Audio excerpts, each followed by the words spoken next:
ವೀಕ್ಷಕರೇ, ಸುದ್ದಿಗುದ್ದು ಕಾರ್ಯಕ್ರಮಕ್ಕೆ ಸ್ವಾಗತ. ನಾನು ಅರಫ ಮಂಚಿ. ಬಹಳ ದಿನಗಳ ನಂತರ ನಾನು ಜೆಡಿಎಸ್ ನ ಸಂಘಟನಾ ಕಾರ್ಯದರ್ಶಿಯಾದ ಶಾ ಜಮೀರ್ ಅವರನ್ನ ಭೇಟಿ ಆಗ್ತಾ ಇದ್ದೇನೆ. ಜೆಡಿಎಸ್ ಈ ಸಲ ಲೋಕಸಭಾ ಚುನಾವಣೆಯಲ್ಲಿ ಬಹುದೊಡ್ಡ ಉಲ್ಟಾ ಪಟ್ಟಿಯನ್ನ ಮಾಡಿದೆ, ಉಲಟ್ ಫೇರ್ ಅನ್ನ ಮಾಡಿದೆ. ಈ ರೀತಿಯಲ್ಲಿ ಆಗ್ಲಿಕ್ಕೆ ಕಾರಣ ನಿಮ್ಮ ಅಂದಾಜು ಏನು? ನೀವು ಇದನ್ನು ಕುಮಾರಸ್ವಾಮಿ ಅವರ ಮುತ್ಸದ್ದಿತನ, ಅದರ ಬಗ್ಗೆ ನಿಮ್ಮ ನಿಲುವುಗಳೇನು? ಇವಾಗ ಮೊದಲನೇದಾಗಿ ನಾನು ಈ ನಮ್ಮ ಮಾನ್ಯ ಕುಮಾರಸ್ವಾಮಿ ಅವರಿಗೆ ಈ ರಾಜ್ಯದ 7 ಕೋಟಿ ಜನರ ಪರವಾಗಿ ಅವರ ಒಂದು ನಿರ್ಧಾರ, ಆಮೇಲೆ ಅವರು ತಗೊಂಡ ಒಂದು ಆ ಕರೇಜ್, ಅವರ ಧೈರ್ಯವಂತಿಕೆಗೆ ಅವರು ಮಂಡ್ಯದಲ್ಲಿ ನಿಂತು ಅಲ್ಲಿ ಅವರು ಭರ್ಜರಿಯಾಗಿ 2 ಲಕ್ಷ ವೋಟ್ಗಿಂತ ಹೆಚ್ಚು ವೋಟನ್ನ ಪಡೆದು ಲೀಡ್ ಮಾಡಿ ಇವತ್ತು ಅವರು ನಮ್ಮ ಒಂದು ಮಂಡ್ಯದಲ್ಲಿ ಸಂಸದರಾಗಿ ಇವತ್ತು ಅವರು ಈ ಕೇಂದ್ರದಲ್ಲಿ ಮೊದಲ ಬಾರಿಗೆ ಅವರೊಂದು ಮಂತ್ರಿ ಆಗಿದ್ದಾರೆ. ಆದ್ರಿಂದ ಮೊದಲನೆಯಾಗಿ ಈ ಒಂದು ಕರ್ನಾಟಕ ರಾಜ್ಯದ 7 ಕೋಟಿ ಜನರ ಪರವಾಗಿ ಅವರಿಗೆ ಒಂದು ಹೃತ್ಪೂರ್ವಕವಾದಂತಹ ಒಂದು ಅಭಿನಂದನೆಯನ್ನ ನಾನು ಕೊಡ್ತಾ ಇದ್ದೇನೆ. ನಮ್ಮ ಜೆಡಿಎಸ್ ಕಾರ್ಯಕರ್ತರ ಒಂದು ಅಪೇಕ್ಷೆ ಏನು ಹೇಳಿದ್ರೆ, ನಮ್ಮ ಮಾನ್ಯ ಎಚ್ ಡಿ ಕುಮಾರಸ್ವಾಮಿ ಅವರಿಗೆ ಕೇಂದ್ರದ ಕೃಷಿ ಮಂತ್ರಿಯಾಗಿ ಮಾಡಬೇಕಾಗಿ ಎಲ್ಲರ ಒಂದು ನಿಲುವಾಗಿದೆ. ಆಮೇಲೆ ಈಗ ನೀವು ಹೇಳಿದ ಪ್ರಕಾರ ಜೆಡಿಎಸ್ ಪಕ್ಷ ಈ ಒಂದು ಲೋಕಸಭೆಯಲ್ಲಿ, ಆಮೇಲೆ ಅದರ ಜೊತೆಗೆ MLC ಯಲ್ಲಿ ಸಹ ಒಂದು ಒಳ್ಳೆಯ ಒಂದು ಬೆಳವಣಿಗೆ ಕಂಡಿದೆ. ಖಂಡಿತವಾಗಿ ಹೇಳ್ತೇನೆ, ಇದೊಂದು ಒಳ್ಳೆಯ ಬೆಳವಣಿಗೆ. ಅದು ಯಾಕೆ ಹೀಗಾಯ್ತು ಹೇಳಿದ್ರೆ, ನಿಜವಾಗಿ ಅವರ ಒಂದು ಧೈರ್ಯವಂತಿಕೆ, ಅವ್ರು ಮಾಡಿದಂತ ಒಂದು ಇಷ್ಟು ದೊಡ್ಡ ಒಂದು ರಿಸ್ಕ್ ತಗೊಂಡಿದ್ದಾರೆ ಹೇಳಿದ್ರೆ, ಆ ಮಂಡ್ಯದಲ್ಲಿ ಎಲ್ಲ ಹೇಳಿದ್ರು ಇನ್ನೂ ಈ ಕಾಂಗ್ರೆಸ್ ಈ ಒಂದು ಜನತಾ ದಳವನ್ನ ನಿರ್ನಾಮ ಮಾಡ್ತದೆ.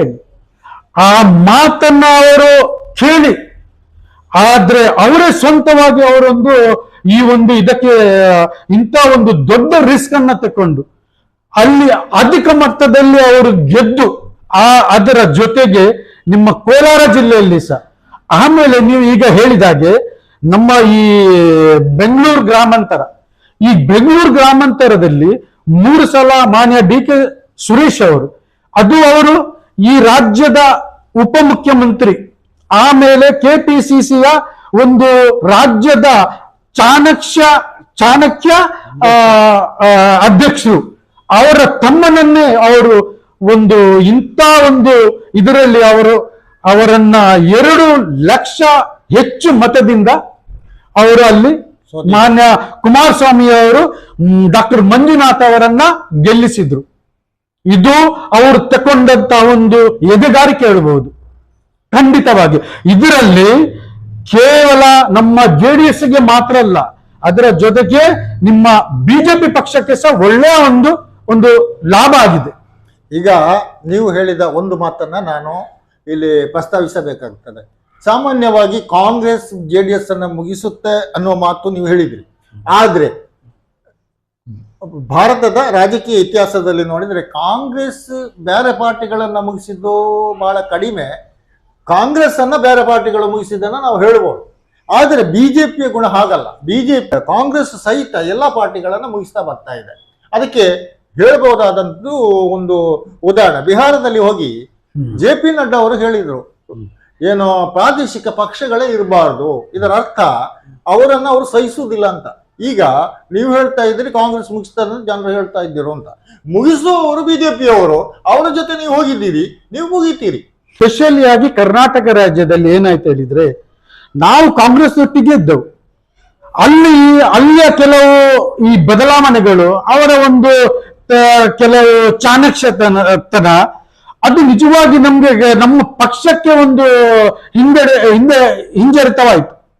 ಯಾಕಂದ್ರೆ ಇವರ ಈ ಸ್ಪೆಷಲಿ ಆಗಿ ಕರ್ನಾಟಕ ರಾಜ್ಯದಲ್ಲಿ ಇಲ್ಲಿ ಏನ್ ಹೇಳಿದ್ರೆ, ಈ ಒಂದು ನಾವು JDS ಪಕ್ಷವನ್ನ ಮುಗಿಸಿದ್ರೆ ಮಾತ್ರ ಈ ಕಾಂಗ್ರೆಸ್ ಪಕ್ಷ ಆಡಳಿತಕ್ಕೆ ಬರಲಿಕ್ಕೆ ಸಾಧ್ಯ, ನಾವು ಒಂದು ಈಸಿಯಾಗಿ ನಾವು ಒಂದು ಆಡಳಿತ ಮಾಡ್ಲಿಕ್ಕೆ ಸಾಧ್ಯ ಉಂಟು ಹೇಳಿ, ಅದು ಮಾನ್ಯ ಸಿದ್ದರಾಮಯ್ಯ ಅವರಲ್ಲೇ ಆಗ್ಲಿ, ಮಾನ್ಯ DKಶಿ ಅವರೇ ಆಗ್ಲಿ, ಅವರ ಇದರಲ್ಲಿ ಆ ಪಕ್ಷದ ಒಂದು ನಿಲುವಾಗಿದೆ. ಅದು ಇಲ್ಲಿ ಏನಾಯ್ತು ಹೇಳಿದ್ರೆ, ಅವರ ಒಂದು ಇದು ಇದ್ದದ್ದು ಇನ್ನು ಏನು 19 MLA ಇರೋದು, 19 MLA 12 MLA ನಾವು ತಗೊಳ್ತೇವೆ ಅಂತ ಒಂದು ಕುತಂತ್ರ ರಾಜಕಾರಣಕ್ಕೆ ಅವರದ್ದು.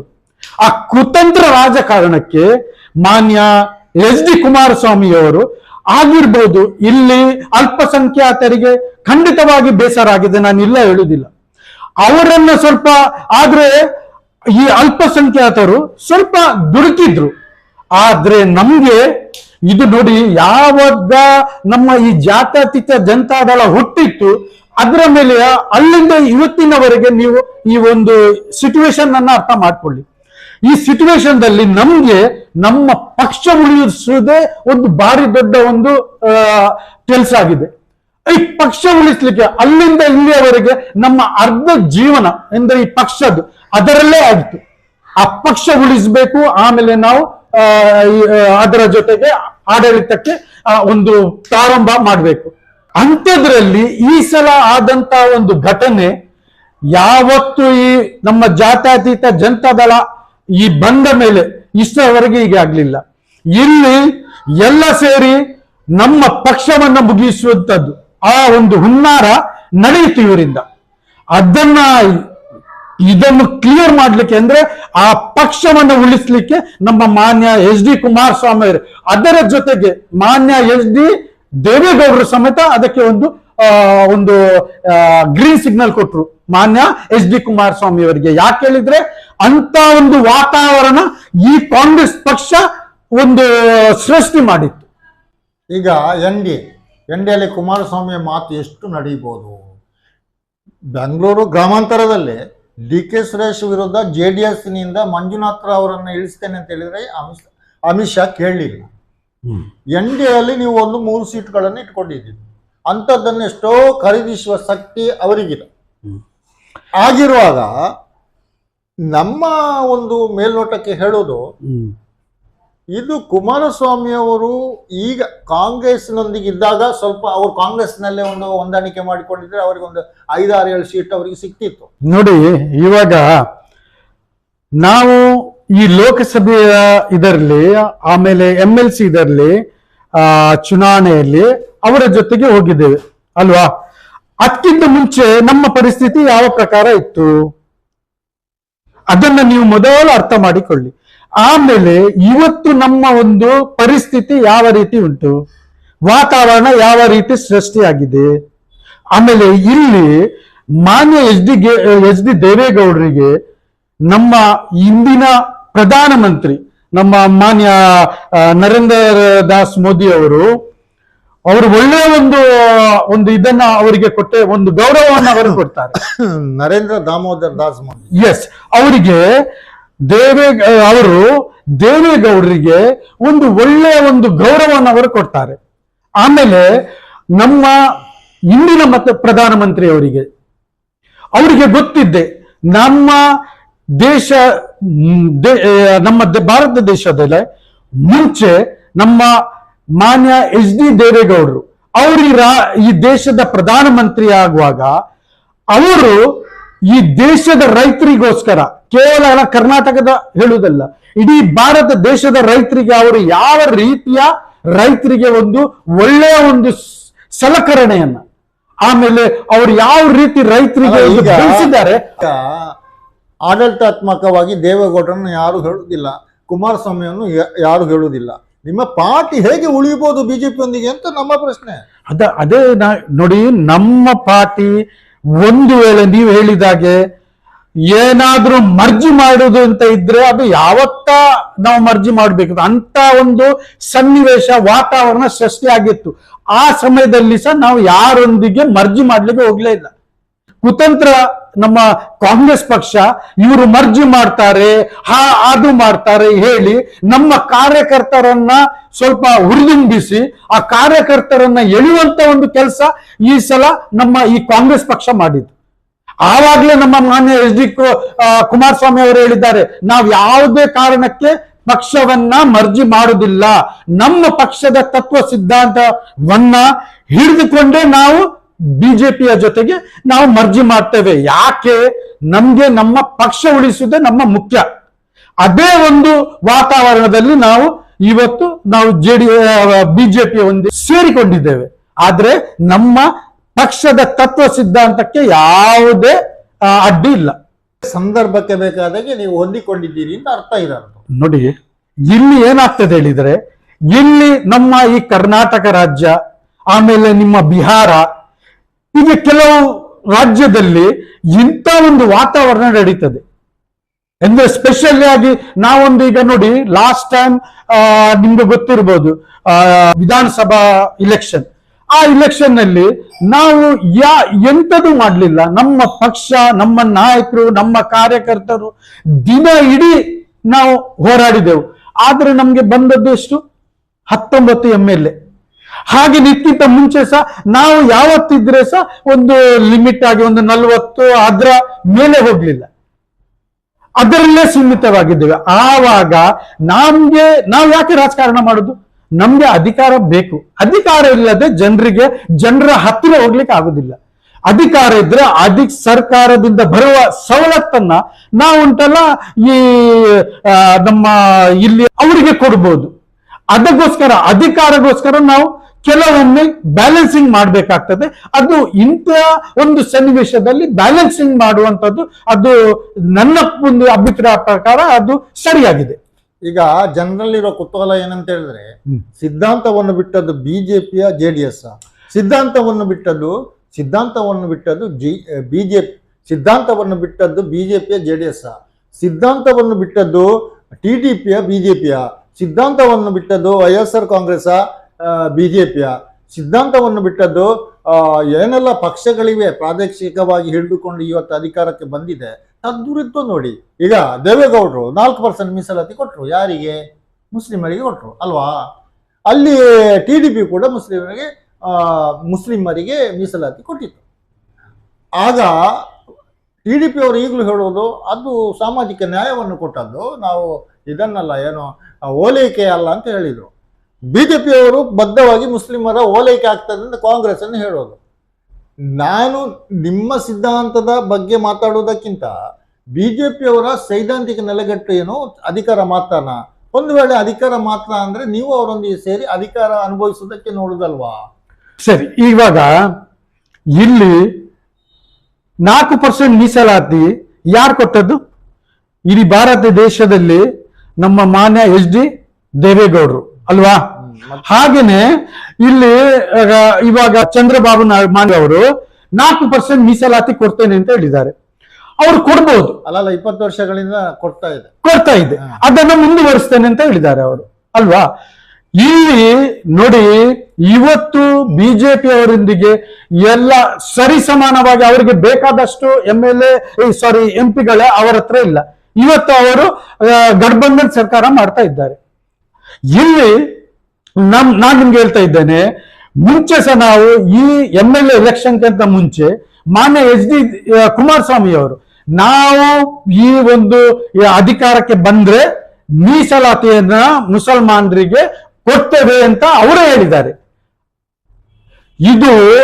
ಈ ಮೀಸಲಾತಿಯನ್ನ ಕೊಟ್ಟದ್ದು ಮೊದಲು ನಮ್ಮ ಭಾರತ ದೇಶದಲ್ಲಿ ಮಾನ್ಯ ದೇವೇಗೌಡರು. ಆದ್ರಿಂದ ಅವರ ಸುಪುತ್ರ ಆದಂತ, ಅವರ ಮಗ ಆದಂತ ಮಾನ್ಯ HD ಕುಮಾರಸ್ವಾಮಿ ಅವರು ಅವರನ್ನ ಮೀರಿ ಹೋಗ್ಲಿಕ್ಕೆ ಸಾಧ್ಯವಿಲ್ಲ. ಯಾಕೆ ಹೇಳಿದ್ರೆ ಅವರಿಗೆ ಏನಾದ್ರೂ ನಿಮ್ಗೆ ಗೊತ್ತಿದೆ, ನಾವು ಹೇಳುವ ಅಗತ್ಯ ಇಲ್ಲ. ಅವ್ರಿಗೆ ಏನಾದ್ರೂ ಹೆಚ್ಚು ಕಮ್ಮಿ ಆದ್ರೆ, ಏನಾದ್ರೂ ಅವರ ಏನಾದ್ರೂ ಕಷ್ಟ ಏನಾದ್ರೆ ಅಥವಾ ಅವರ ಆರೋಗ್ಯದಲ್ಲಿ ಏರ್ಪೇರಾದ್ರೆ ಅವರು ಎಲ್ಲವನ್ನ ಬಿಟ್ಟು ತಂದೆಯ ಜೊತೆಗಿರುವವರು. ಆದ್ರೆ ತಂದೆಯ ಮಾನ್ಯ HD ದೇವೇಗೌಡರದ್ದು ಅವರದ್ದು ಒಂದು ಕನಸುಂಟು. ಆ ಕನಸು ಏನ್ ಹೇಳಿದ್ರೆ, ನೀರಾವರಿಯಲ್ಲಿ, ಕೃಷಿಯಲ್ಲಿ ನಾವು ಎಲ್ರಿಗೆ ಒಂದು ಒಳ್ಳೆಯ ಒಂದು ಕೊಡ್ಬೇಕೇಳಿ. ಅಂದ್ರೆ ಆ ಕೃಷಿ, ಆಮೇಲೆ ಮುಸಲ್ಮಾನರ ಬಗ್ಗೆ ಅವ್ರಿಗಿರುವಂತಹ ಒಂದು ಕಾಳಜಿ. ಆದ್ರಿಂದ ನಾನು ಇವತ್ತು ಹೇಳ್ತೇನೆ, ಖಂಡಿತವಾಗಿಯೂ ಮಾನ್ಯ ನಮ್ಮ ಇವತ್ತಿನ ಪ್ರಧಾನ ಮಂತ್ರಿ ಅವರು ಈ ಮೀಸಲಾತಿಯ ಬಗ್ಗೆ ಅವರು ಯಾವುದೇ ಒಂದು ಇದನ್ನು ಚಕಾರವನ್ನ ಎತ್ತುವುದಿಲ್ಲ. ಅದಂತೂ ನನ್ನ ಒಂದು ಅನಿಸಿಕೆ. ಇದರಲ್ಲಿ 4% ಮೀಸಲಾತಿ ಖಂಡಿತವಾಗಿಯೂ ಸಹ ಅದರ ಬಗ್ಗೆ ಅವರು ಏನು ಮಾತಾಡುದಿಲ್ಲ ಹೇಳುವ ನನ್ನ ಒಂದು ಅನಿಸಿಕೆ. ನಿಮ್ಮ ಎಲ್ಲ ಯೋಚನೆಗಳನ್ನ ನಾವು ಯಾರು ಪ್ರಶ್ನಿಸುವವರಿಲ್ಲ, ಪ್ರಶ್ನಿಸುವುದು ಕೂಡ ಇಲ್ಲ. ಬಿಜೆಪಿಯೊಂದಿಗೆ ಸೇರಿ ನೀವು ಮಾಡಿದ ಕೆಲಸ ಸರಿ ಅಂತ ಇವತ್ತು ಜನರು ತೀರ್ಪು ಕೊಟ್ಟದ್ದ? ಖಂಡಿತವಾಗಿಯೂ. ಯಾಕೆ ಹೇಳಿದ್ರೆ ನಾವು ಇವತ್ತು ಬಿಜೆಪಿಯ ಜೊತೆ ಹೋಗಿದ್ದೇವೆ, ಅವರಿಂದ ನಮ್ಗೆ ಲಾಭ ಆಗಿದೆ, ನಮ್ಮಿಂದ ಅವರಿಗೆ ಸಹ ಲಾಭ ಆಗಿದೆ, ತುಂಬಾ ಲಾಭ ಆಗಿದೆ ಅವರಿಗೆ. ಯಾಕೆ ಹೇಳಿದ್ರೆ ಇವತ್ತು ನಾವು ಹೋದ್ರಿಂದ ಇವತ್ತು ನಾವು ಸ್ವಲ್ಪ ಪಕ್ಷದನ್ನ ಇವತ್ತು ಕರ್ನಾಟಕದಲ್ಲಿ ನಾವು ಮುಂಚೆಗಿಂತ ಸಹ ಇವತ್ತು ಹೇಳ್ತೇವೆ, ನಾವು 90% ನಾವು ಇವತ್ತು ಎದುಗಾರಿಕೆಯಿಂದ ಹೇಳ್ಬೋದು ನಮ್ಮ ಪಕ್ಷ ಇವತ್ತು ಇಲ್ಲಿ ಖಂಡಿತವಾಗಿಯೂ ಕರ್ನಾಟಕದಲ್ಲಿ ಬೆಳೆಯುವಂತ ಒಂದು ಸನ್ನಿವೇಶವನ್ನ ಮಾನ್ಯ ಎಚ್ ಡಿ ಕುಮಾರಸ್ವಾಮಿ ಅವರು ಮಾಡಿದ್ದಾರೆ. ಸರಿ, ಬಿಜೆಪಿಯಿಂದ ನೀವು ಬಲಿಷ್ಠರಾದ ಅಥವಾ ಜನತಾ ದಳದಿಂದ ಬಿಜೆಪಿ ಬಲಿಷ್ಠವಾದ? ನೋಡಿ, ಇಲ್ಲಿ ನಾವು ಅವರು ಬಲಿಷ್ಠ ಆದ್ರ ನಾವು ಬಲಿಷ್ಠ ಆದ್ರ ಹೇಳಲಿಕ್ಕೆ ಆಗುದಿಲ್ಲ. ಯಾಕೆ ಹೇಳಿದ್ರೆ ನಾವು ಇಬ್ರು ಒಟ್ಟಿಗೆ ಸೇರಿ ನಾವು ಇವತ್ತು ಇಲೆಕ್ಷನ್ಗೆ ಹೋಗಿದ್ದೇವೆ, ನಾವು ಇಬ್ರು ಸಹ ಗೆದ್ದು ಬಂದಿದ್ದೇವೆ. ಆದ್ರೆ ಇಲ್ಲಿ ಇವಾಗ ಇರುವುದು ಇಲ್ಲಿ ಯಾವ ರೀತಿ ಆಡಳಿತವನ್ನ ಮಾಡ್ಕೊಂಡು ಹೋಗ್ಬೇಕು ಅದು ಇರೋದು. ಬಿಜೆಪಿಯ ಜೊತೆ ನೀವು ಹೋದ್ರಿಂದ ನಿಮ್ಮ ಕಾರ್ಯಕರ್ತರನ್ನೇ ನಿಮಗೆ ಉಳಿಸ್ಲಿಕ್ಕೆ ಕಷ್ಟ ಇದೆ. ಅವರು ಬಿಜೆಪಿ ಅವರಿಗೆ ಏನಾಗುತ್ತೆ, ಬಿಜೆಪಿ ಜೊತೆ ಹೋಗಿ ನೀವು ಒಂದು ಅಧಿಕಾರ ಪಡೆಯಬಹುದು, ಆದ್ರೆ ಅವರಿಗೆ ನೇರವಾಗಿ ಬಿಜೆಪಿಗೆ ಹೋಗ್ಬೋದಲ್ಲ. ಜನರು ಹೇಳುತ್ತಿರುವಂತದ್ದು JDS ನೊಂದಿಗೆ ಹೋಗಿ ಬಿಜೆಪಿ ಚೇತರಿಸುವಂತಾಗಿದೆ. ಒಂದು ವೇಳೆ ಕಾಂಗ್ರೆಸ್ನ ಜೊತೆ ಇರ್ತಿದ್ರೆ ಬಿಜೆಪಿ ನಿರ್ನಾಮ ಆಗ್ತಾ ಇತ್ತು. ಹಾಗಿದ್ರೆ ನಿಮ್ಮನ್ನು ಹಿಡ್ಕೊಂಡು ಬಿಜೆಪಿ ಮೇಲೆ ಬಂದದ್ದು, ಇದಕ್ಕೆ ನೀವೇನು ಹೇಳ್ತೀರಿ? ನೋಡಿ, ಇಲ್ಲಿ ನಾನು ಇಷ್ಟೇ ಹೇಳ್ತೇನೆ, ನಾವು ಬಿಜೆಪಿಯ ಜೊತೆ ಹೋಗಿ ನಮ್ಗೆ ಬಿಜೆಪಿಯಿಂದ ಲಾಭ ಆಗಿದೆ, ನಮ್ಮಿಂದ ಅವರಿಗೆ ತುಂಬಾ ಲಾಭ ಆಗಿದೆ, ಅದರಲ್ಲಿ ಎರಡು ಮಾತಿಲ್ಲ. ಯಾಕೆ ಹೇಳಿದ್ರೆ ಅವರು ಈ ಒಂದು ನಿಮ್ಮ MLA ಎಲೆಕ್ಷನ್ ಆದ್ಮೇಲೆ ಆ ಒಂದು ವಿಧಾನಸಭೆಯಲ್ಲಿ ಮಾನ್ಯ ಎಚ್ ಡಿ ಕುಮಾರಸ್ವಾಮಿ ಅವರ ಒಂದು ನಿಷ್ಠೆ, ಅವರ ಕರ್ತವ್ಯ, ಅವರು ಮಾಡಿದಂತ ಒಂದು ಕೆಲಸ, ಎದೆಗಾರಿಕೆ, ಈ ಕಾಂಗ್ರೆಸ್ ಅನ್ನ ಮೆಟ್ಟಿ ನಿಂತದ್ದು ಅದೆಲ್ಲ ಅವರ ಹೈಕಮಾಂಡ್ಗೆಲ್ಲ ಗೊತ್ತಿದೆ. ಆ ಗೊತ್ತಿದ್ದು ಅವರು ಉಂಟಲ್ಲ ಸರಿಯಾದ ಒಂದು ಇದನ್ನ ಅವಕಾಶವನ್ನು ಅವರು ಪಡೆದಿದ್ದಾರೆ. ಅದರಿಂದ ನಮ್ಗೆ ಸಹ ಲಾಭ ಆಗಿದೆ, ಅವರಿಗೆ ಸಹ ಲಾಭ ಆಗಿದೆ, ಅದರಲ್ಲೇನು ತಪ್ಪಿಲ್ಲ. ಯಾರು ಸಹ ಒಂದು ಪಕ್ಷ ಇದಾಗ್ತದೆ ಹೇಳುವಾಗ ಅದಕ್ಕೆ ಬೂಸ್ಟ್ ಕೊಡುವಂತದ್ದು ಅದು ಒಂದು ಕರ್ತವ್ಯ. ಈಗ ಇವರಿಂದ ಆಗ್ಲಿಲ್ಲದಿದ್ದ ಕೇಂದ್ರದಿಂದ ಅದನ್ನ ಹೈಕಮಾಂಡ್ ನಿಂದ ಮಾಡೇ ಮಾಡ್ತಾರೆ. ನನ್ನ ಮೊದಲ ಪ್ರಶ್ನೆಗೆ ಬರ್ತೇನೆ, ಬಿಜೆಪಿ ಜೊತೆ ಸೇರಿದ್ರಿಂದ ನಮಗೆ ಎರಡೂ ಕಡೆ ಲಾಭ ಆಗಿದೆ ಎಂದು ಬಹುಶಃ ಈ ಮಾತನ್ನು ನಾವು ಒಪ್ಕೊಳ್ಬಹುದು. ವೀಕ್ಷಕರೇ, ಈವರೆಗೆ ನಮ್ಮ ಜೊತೆ ಮಾತಾಡಿದವರು JDS ನ ರಾಜ್ಯ ಸಂಘಟನಾ ಕಾರ್ಯದರ್ಶಿಯಾದ ಶಾ ಜಮೀರ್ ಅವರು. ಸರ್, ನೀವು ಇತ್ತೀಚೆಗಿನ JDS ನ ಬೆಳವಣಿಗೆಗಳ ಬಗ್ಗೆ ಮಾತಾಡಿದ್ದೀರಾ, ನಿಮ್ಮ ಅಮೂಲ್ಯ ಸಮಯವನ್ನು ನಮಗೆ ಕೊಟ್ಟಿದ್ದೀರಾ. ವೀಕ್ಷಕರೇ, ಸುದ್ದಿಗೊಂದು ಕುದ್ದು ಕಾರ್ಯಕ್ರಮದಲ್ಲಿ ಈ ಹೊತ್ತಿನ ಚರ್ಚೆ ಇಷ್ಟೇ. ಇನ್ನೊಂದು ಕಾರ್ಯಕ್ರಮದೊಂದಿಗೆ ಇನ್ನೊಮ್ಮೆ ಭೇಟಿಯಾಗ್ತೇನೆ. ಸರ್, ಧನ್ಯವಾದ.